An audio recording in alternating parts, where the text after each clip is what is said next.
Thanks for tuning in to the Phoenix Blokes podcast with Benny and Boydie, part of the Blokes Podcast Network, which is a place where mates create. Visit the website at www.blokespodcast.com for more information. All right, Phoenix fans, there's only one thing left to do. Rise up.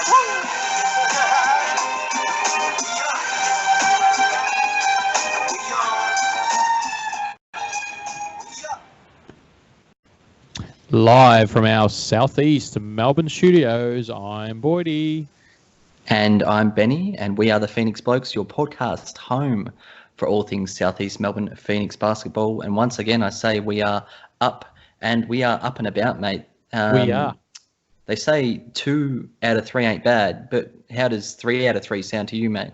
3 out of 3 sounds even better to me. You know what it sounds like to me? It sounds Mitch perfect. Yes, of course, we are coming to you after the Phoenix had their win on Saturday night, 106 to the Illawarra Hawks, 102. LaMelo Ball's first game in Melbourne for the proper NBL season, and so had a huge attendance, 10,098 people, Benny. Unbelievable. We definitely got that LaMelo Ball bump, I'd say, in that. But we should probably point out that we weren't a part of that, but we did have our correspondent there, mate. That's right. We unfortunately couldn't make the game on Saturday night, the two of us. So we had our correspondent there feeding us info during the game, and then I got to watch the second half on the TV, on my phone or whatever. So look, from what I saw in the second half, I was pretty happy with it. Yeah, and I did get to watch the whole game. You were living that wagon life, mate, weren't you? Station That's wagon it. life, helping out mates. But look, we'll get into the game. Definitely a lot more a bit later. But on that LaMelo Ball bump, like coming through the TV, every time he got the ball was just the oohs, the ahs, or just from the ball handling and different things like that. And I noticed, even in the post-match interview, can't remember who they were talking to, but they said it didn't always feel like they were all barracking for us. And our correspondent Andy, who we sit with at the games, he went as far to send us he was messaging us through the games, and he said, even going to United games, that missed three and offensive rebound and putback that LaMelo had was as loud as he has ever heard it there, which I find astonishing. Yeah, that's pretty big. Like Andy and I we used to go to the Melbourne United when they were in the finals, or we went there when we were in the grand finals a couple of years ago. So that crowd was pretty big and pretty loud. But to hear that from him firsthand was pretty unbelievable, I guess. But just watching the coverage and that, it looked like there was quite a few people. I think I even saw people tag themselves in there on Facebook, that sort of stuff, that are actually United supporters that were there to see LaMelo. So. Yeah, I'm guessing that was why the crowd was just huge. He brought the crowd, basically. Yeah, I would say that we shouldn't expect the 10,000 there, but that's not a bad thing. Like you say that these people are United supporters at the moment, but let's be honest, the increase from our supporter base is probably going to come from ex-United fans like ourselves. So for them to go and experience the atmosphere of a game, I don't think it's a bad thing, even if they were just pure theatre goers, If you go to that game, there's every chance you're going to come back. Yep, I agree, and can only be a good thing for the team going on. So moving right along, Benny. That's it. This is time for the GOAT. He's a wonderful bloke. And the wonderful bloke, the greatest Phoenix player of all time, this week goes to Boydie with 46% of the vote. John Robertson. That's it. John Robertson. And I've highlighted the Rob in there so I don't say Robe. I'm going to try my best with that. But I think we're in a situation here where probably our leading MVP candidate isn't even leading the GOAT award at the moment. So no, you're right. I think they've Robertson. swapped them in our GOAT. I think it's swapped each week, hasn't it? Yeah, they have. So Creaky obviously has won, and now John has 2 taking the lead. So That's it. Pretty handy position to be in, obviously, with 2 dominant players. That's it. And if those you don't know what we're talking about, we, as soon as the game's over, or our games for the round are over, Benny, I'm a bit slack with it, but Benny usually chucks the poll up on @Phoenix_Blokes on our Twitter, asking the people out there who they think is the GOAT, and we get the GOAT vote. So this week we had 120 votes. So thank you for all those people that took the time to vote there. And we'd be doing that every week to the end of the season, and we will work out who the GOAT is for the whole year. I mean, the GOAT for Southeast Melbourne Phoenix forever at that stage. Forever. Of all time, by definition. All time. Oh, man. I know there was always something you said. I can't remember what it was, but there you go. Next. Yeah, thank you for that. So we have to talk about the man's game, obviously. So double. So 10 assists. He was the only person who could shoot from the 3-point range. 26 points. 10 assists, only 2 turnovers. You have to love that, Boyd. Got to love that ratio. And also put it together with a couple of 4 rebounds as well. He was just all over the place. He was playing pretty good D. I noticed they switched the D around a fair bit. So John was guarding Brooks a lot of the time with Madge on LaMelo. But our D is pretty fluid and pretty interchangeable, so they do that through the game a lot. But that was just one thing that I noticed in that second half. But yeah, numbers can't really fault him. I mean, he was still, as a team we had probably a poor 3-point shooting night, but John Robertson was still 5 from 9, 55%. So you can't complain about that. No, you can't, mate. Moving on to Mitchell's Rock. Mm-hmm. Mitchell's Rock.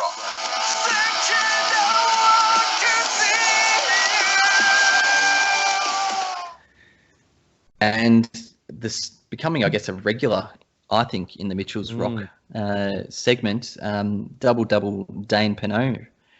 So first career double-double for Dane, the great Dane, and there was just doing all the dirty work.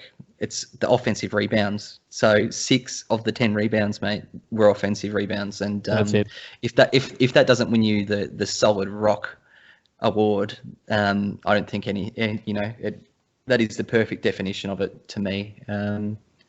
Playing his role. I agree 100%. I think he once again played a lot higher than maybe what some people's opinion of Dane is, talent-wise, and I think he's just getting the job done with effort at the moment, and little sneaky points, and even he's on the end of some assists and that sort of stuff too. When he's under the ring, not even getting guarded a couple of times, I noticed. So he's just sneaking up there, and most improved. Some people have already mentioned it. I think they mentioned it on the coverage the other night. So keep an eye out, and hopefully Dane keeps going. Yeah, that's right. Homicide was the one who, I think he was the one who first mentioned it, calling out Dane Pineau for most improved player. And it's by far and away the most improved player in the competition at the moment, with the opportunity that he's getting. And just to, I guess, bring up 6 or 7 from the field. So, like I said, solid as a rock. Anything else to add, mate? Just a close second there. I think probably, Gibbo was pretty good as a bit of a rock too. But I think Dan Triss had a pretty good game. Had 10 minutes. Only had the 1 point, but had 5 rebounds, including 3 offensive rebounds and a couple of assists as well. So showing his versatility, I guess, as a little bit of a passing big man. So I thought he was not too bad, and unlucky just because Dane was dominant in that Mitchell's Rock, I reckon. Sweet. All right. So special mention there for Dan, but we're going to mention the players other than Robertson, who lit it up. These guys were just amazing. All right. Special praise. These guys were amazing. I'm going to go with the easy one, MVP Creek, Mitchell Creek. Stays Mitch perfect with the Phoenix. 23 points, 6 rebounds, 6 assists. He likes that symmetry with his rebounding and assist numbers, I've noticed as well. He does. Which is pretty cool. But 3 steals, only 1 turnover again, doing it all. 36 minutes, though. Tell me if that's sustainable. What are your thoughts? I don't think so. I don't like it. That's probably the one downside of what's happened so far. But I think that's a casualty of having Wesley out. I think if Wesley was there playing, 30 minutes as well, I think both of them would be sort of around that 30 mark. But Creek's pretty fit. I mean, he did go over for the Boomers campaign over in the World Cup, but he didn't get a hell of a lot of minutes. So I think he's okay and he's fit and roaring to go. So I'm nothing to worry about yet. Beautiful. And look, right. I think that is, we might even be able to get Crockett. We'll talk about him a little bit more, but hopefully that'll be able to reduce the load on Mitch, and hopefully we can have a bit more of a blowout, maybe. Hopefully. So that's. I'm going to go with mine after that blowout. So I'm sorry, talking about a blowout. I don't really have anyone to pick. I know you've got a name in there, so you might want to mention that person at the end, Benny. But I'm just going to give the lid up. I'm going to give the whole team praise this week. I think we hung on. It was a tough game. We got over the line by the 4 points, and I think even though we didn't have a great night shooting, the three, as I mentioned before, 11 from 39. It's only 28%, which was slightly less than what Illawarra had. They had 32%, but we've so far in our games we've won, we've shot the three well, and I guess this game we didn't, but we still grinded out and got the win, and that was off effort of the offensive boards and defensive boards too. So I'll give praise to everyone. Yeah, and that is something that I wanted to discuss as well very shortly. But special praise goes to Wild Kyle Adnam. Really efficient game. I thought when we needed points or some shot creation or just someone to, I guess, do something. Do something. Like, we were had runs there where I thought they might be coming to overtake us, and I just thought Kyle in his moments was very, very important. And just getting back, I guess, to what you were talking about, the 3-point shooting. That's the cold turkey moment of this week. So apart from Robertson, we went a combined 6 of 30 from the 3-point range. So what's that? 20%. So, but as you mentioned, this is why the team deserves praise, right?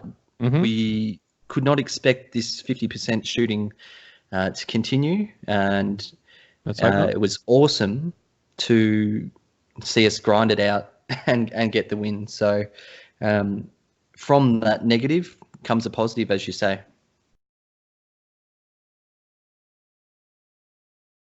Next.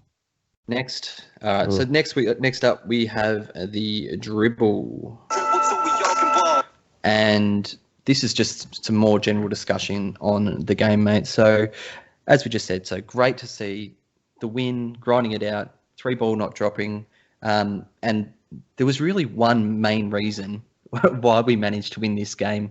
And if you flick through the box score, it's pretty easy to say, Boyd. Do you want to discuss that? Rebounds. Yep. So essentially, 38, so we're +9 in the rebounds. Yeah, I saw on the Hawks fan page on Facebook, they had some guy had posted up going, "Geez, we're a bit unlucky."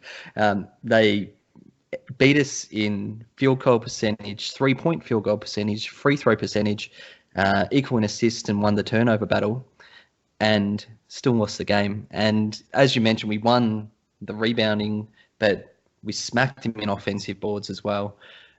So probably a few special mentions. I know you mentioned Dan Trist, and we've already mentioned Dane Panu, but there's someone else there that just came on and just killed it on the offensive boards. Big Keithy. Yeah, so that's right. What do you have in the end? So 6 minutes, 30 seconds play, 5 rebounds, and they were all offensive. Now, 1 steal. Some of them. Big Keithy just getting those active hands. Now, looking at the box score, you could probably think this is a good thing. He's getting in there, he's putting the effort in. I reckon 3 of those were from his own misses, though. That is my main concern. Well, he was 1 from 3, so only 2 could have been from his misses. But yep, okay, I get you. Yeah, well, 2 definitely were. So, and then he eventually put it back, perhaps. But he did come in. He showed good intensity, but he was still, I guess, looked a little bit upset when he got pulled as well, as you would. You come in as an import, you're only playing 6 minutes, and how does that make you feel? I guess in the broader discussion as to, obviously he's playing limited minutes and doing a little bit. Showing signs in the limited minutes he's playing, but we're going to add Ty Wesley back to this. And what do you see as Benson's role going forward? Well, I think with the 2 teams we've played the last couple of weeks, Hawks and Brisbane, no real gorilla big men that's older sort of style of in your Bogut or your Josh Boone, or even Boone gets up to court pretty quickly. But I think he's probably hasn't had quite the matchup for him to play a lot more minutes. I thought he was pretty good in that Brisbane game. He came on and did a real good job, and I think we even might have given him a shout out. That's it. And so, but this game, I think just with the setup with Illawarra without Boone, I think he just didn't have a matchup, and I think they just didn't want to go to him too much, which I think is going to happen sometimes. It's just the way it goes. Whereas if you're playing against a Pledger or you're playing against Bogut. Bigs, Bogut, etc. You might need to use them. Might need to use Keithy a little bit more. So I'll look. Jury's still out. I'd still give him some time. He was very good in the previous game. Obviously, this game was maybe not so great, but I reckon we'll still see some good stuff out of Keithy. Beautiful. And I think we were probably a bit lucky that the schedule has fallen the way it's fallen, and we did get Brisbane and Illawarra without Josh Boone. We saw him tear us up in the game. We saw them play at Albury, and it's probably a good time to mention, obviously, this is all caused by the fact that we don't have Big Ty, and when you have a injury replacement update, Boydie, for Ty Wesley, who has replaced Jeremy McKay. We had Jay Crockett has come in. So he's replaced Jeremy McKay. Apparently played at Texas Tech with Roberson. So there's some chemistry there. So I haven't really seen too much of him. I think he played most of his minutes in the first half, I think, on Saturday night. Is that right? Yeah, spot on. So did you see the highlight tapes and stuff like that? I know that we have to be careful of highlight tapes because we do. Even Keith Benson looked really bouncy and springy in his highlight tapes. But the good thing is that Jay's come here on his birthday. Happy birthday, Jay. And even from training, you've got Creaky coming in and advocating for his athleticism and him being a good guy, good fit, and hopefully I think we're going to have a bit more of a role for him to play. But I love finding out how these connections work. Surely the fact that we've got Robertson over here, the former college connection, I think that's what building a roster a lot of the time is about, and that's pretty cool. Yeah, I agree. It's good how sometimes, and I think those chemistry things can only help if they've played together before. So let's see if he gets a few more minutes in this next game. That's when they might start. Maybe they're going to start resting Creek a little bit for an extra couple of minutes, and we'll probably see Jay Crockett come up and have a few more minutes there, I think. Okay, well, good time to look ahead then to the burning questions that we have coming up for this week's matches, and we've got a double header.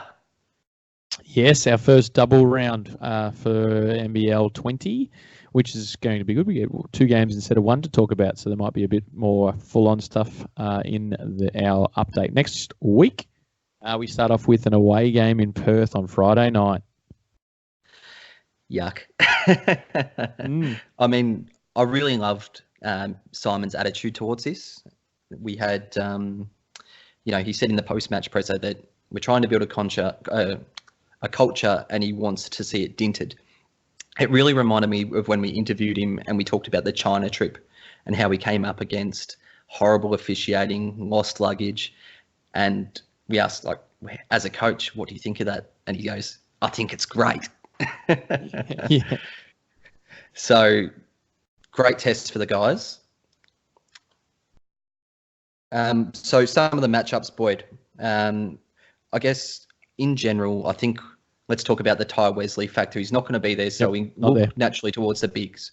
So obviously Nick Kay and Dario Hunt. So what are your thoughts on them and how we'll go against them? Oh, look, I like them both. Nick Kay's a dominant big in this league. Arguably the second best Aussie in the competition. You've put on our rundown sheet here, which is probably I agree with that. Hashtag Benny and Boydie. And I just think he just sort of he's just solid. He's a hustler. He plays D. He gets rebounds. He scores. He does great post work and little cuts to the basket, which if you're not paying attention on defense, he's going to score 20 points on you in 10 minutes. He's just, I think he's a bit of a matchup worry for our team. Obviously, Creek started at the 4 on Saturday night, but Illawarra didn't really have that big or in that 4 position, whereas Kay starting at the 4 for Perth is a bit of a matchup. As I said to you today, Benny, I'd be interested to see if Creaky played D on him in scrimmages when they were over for the Boomers, and if they'll go with that based on, Creaky telling coach whether he can handle him or what have you. But he's so crafty that, if we say try a Creaky in there and he's maybe a bit too big for Creaky or whatever, that I can see there's some fouls happening pretty quickly. They're smart, Perth. They take advantage of those sorts of things. So it's got me worried. Yeah. You tell? Yeah, look, I can see a big role for Crockett, obviously, as hopefully the extra week he's had with the team, we'll be able to see some more minutes for him to help out there. Look, moving on away from the bigs, I think that obviously 2 of the hottest players in the competition right now, Bryce Cotton and our boy John Robertson, that is going to be a great matchup. Even though Cotton doesn't play the point, we like you said before, we tend to send Robertson to the more diminutive guard to try and match up for size. So I can see there's going to be some direct matchups there. And look, the other thing is that I'm guessing that Robertson's going to be defending Cotton a lot, but Mardo's going to clamp down hard on Robertson. So unlike this game, we're going to need some extra helping hands. Yeah, but I think, we've got the team, we've got the shooters around him to do that, and we can see that he can distribute the ball. So, look, that could be a weakness that turns into a positive for us. So I'm hopeful that that's okay. But Damo, he's arguably still the best defending guard in the league. So whenever you come up against Perth, you're going to have to handle it. But Machado did all right against Perth over there on Friday night this week for Cairns, obviously getting the win in the end, which was a bit unexpected. Mm-hmm. So there's no reason why John can't get the job done and do the same thing this Friday night. Yeah. One more matchup I want to highlight, mate. For me, it's that the 3-point sniper, and it's going to have a big, impact on the result, the way it's going to go. And there's a little bit of history between these 2 players, and we're going to just play a quick clip from when we interviewed Coach Simon Mitchell earlier in this year about Kendall Stevens and Clint Steindl. Yeah, we made a pretty bold grasp for Clint Steindl in the off-season. We were pretty keen on Clint. That shooting. Yeah, I'm a bit of a yin-yang guy. So, you've got Mitch Creek at the 3 who's, get to the rim sort of guy. We kind of wanted to balance that out with a bloke who likes to do his work from behind the arc. So we missed out on Clint. He's re-signed with Perth, and we're kind of going through the numbers like, geez, who do we look at? And Tommy suggested, we have another look at Kendall Stevens, and that's we followed up from there, and we're able to land him. And he's a lovely bloke, just a real ripper. Really lucky to have him. So there you go. We did have our eyes very much on Clint Steindl and ended up with Aussie Kendall Threvens, and it's going to be a big contest, I think. And I did hear while I was watching a bit of Kendall 3 evens used by the court announcer. I don't know if that was an original from ours, but not after any attribution, but I'm very happy to see it. Yeah, well, I think Kendall's probably exceeded expectations so far for me. I thought he was going to probably start off a little bit slower than he has. I mean, he's averaging 12 points a game, and 4 rebounds, something along those lines. So, doing pretty well there. Can't complain about that, I don't think, for a first-year player, first-year pro. That matchup is pretty. The only thing is Clint Steinel's been coming off the bench for Perth. Obviously, they got Tariko White, and I'm presuming they'll go with the same lineup again. So hopefully we get to see Kendall versus Clint a little bit, and a bit of a grudge match, but we'll have to wait and see.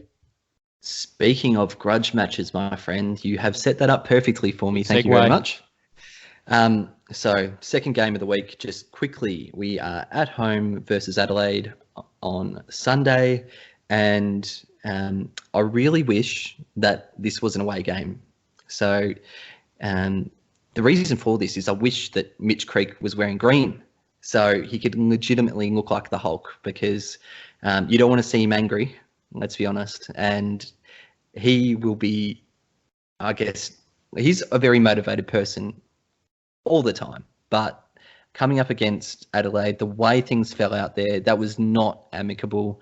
The whole situation with Ken Cole trying to potentially scupper a move or seek compensation for Creek to get his NBA deal done.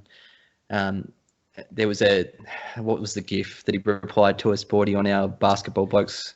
It was burnt bridges or something. Simpsons the bridge style. Burning. Yep. Yeah, it was. Yeah. Yep.